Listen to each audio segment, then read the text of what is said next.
Още от малко след инцидент областният управител е реагирал много адекватно и е помолил всички да се качат на високо, така че да не бъдат засегнати от евентуални произволни изстрели, така че и тези хора са добре.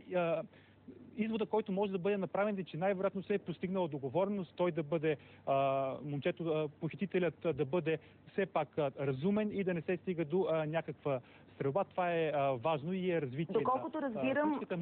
Може би и заложниците са добре, защото все пак той явно е благоразумен и позволява, ако има ранен, да бъде изведен. Данчо, от това, което говориш, искам да те прекъсна, разбирам, искам да уточниш, това е важно.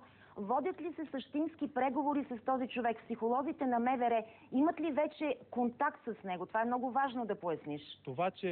Това е важно, да, и има такъв контакт. Това, че малко по-рано, преди да освободи жената, служителката от банката, те са му доставили храна и цигари, означава, че те са в контакта. Това само да довърша от преди малко, което исках да кажа.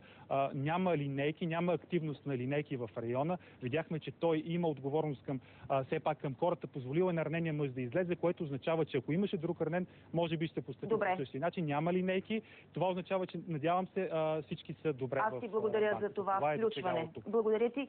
И така, новината от последните минути от прякото включване, което току-що видяхте. Една жена е изведена от клона на Инвестбанк в Сливен. Сега